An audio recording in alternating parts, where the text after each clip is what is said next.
So you've won or purchased a brand new rifle for deer hunting. Now what do? Well, let me show you what I do to my rifles to get them ready for the next deer season.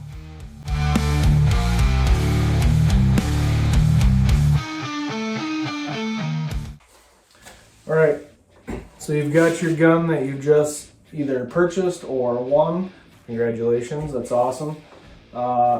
In my case here, I have the Tikka T3 chambered in 7mm-08. It's a great little caliber, great little gun. This is one that I had won new in box, so there are a couple imperfections, no big deal. My goal here is when I get a new gun, I want it to be fun, first of all. I want it to be fun, I want it to shoot accurate. I'm going to have a lot of fun shooting it to try to make it accurate, but with accuracy comes an ethical kill on an animal. So we're focusing on a whitetail rifle. I am here in west central Wisconsin, so my longer shots are maybe 200-300 yards. Very, very rarely do I ever get that opportunity. The bulk of my shots, I would say, are between 60 and 125 yards, sometimes closer than that. But anyway, whether you're going long range, 300 yards or better, or you're shooting short range, accuracy is key, because you want to make sure that when you squeeze that trigger and where your crosshairs are on that animal, that's where your bullet's going to hit. So with all that said, I'm going to go through a list of things that I do to my rifles when I get them. Now you can take these to a gunsmith and have them do it and pay, I think last time I checked, I think they had an accurizing package deal, and they do a little bit more than what I'm going to show you guys, but it was like $400 and some. Not exactly what I want to spend my money on when I know I can do some of that myself. So number one, first thing I'm going to do is, if it doesn't already come with one, I'm going to purchase a scope, or research and purchase a scope and rings. Number two, I'm going to make sure that the barrel of the gun is not touching any of the stock, aka free floating, all the way up to about right here where the chamber is, or the recoil lugs back here, somewhere in the chamber area. I'm going to make sure all that's free floated. Next, we're going to look at the trigger, and depending on your model, you might have a trigger adjustment, or you'll have to buy a little trigger kit, and I'll go through those in more detail as well. If you won a gun like I did that's new in box, highly recommend cleaning it. Even if it is brand new to you and it's never been fired, or fired once, whatever, or fired 300 times. Strongly encourage you to clean it, and clean it properly. There's tons of videos out there on how to properly clean your rifle.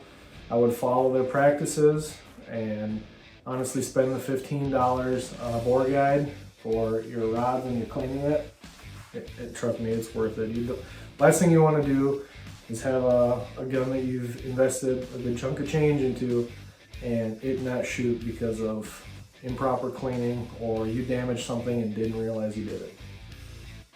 So after we clean it, we're getting closer to sight-in day, so I'm going to pop the bolt out, and I'm going to bore sight it myself. This is usually done at the range after you got your scope installed and everything and you're ready to go. Pop that out, bore sight it. You can get the little sticks that go on the end of your barrel, and you can bore sight it that way. What I like to do is just set it right on my bags or my rest, look right down the barrel, get that as centered as possible, and get the target centered on there, and then line it up in my scope. Again, there's tons of videos on that, but I can go over that in some more detail as well.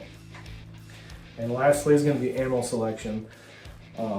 Each gun shoots different ammunition differently, so don't think that you can just go to the shelf, pick up any old ammo, and it's just gonna fire clover leaves, touching holes on target at 100 yards every time. Each gun, the barrel of your gun is kind of like a tuning fork, and when the projectile leaves the barrel, it kind of vibrates and it has its own tune.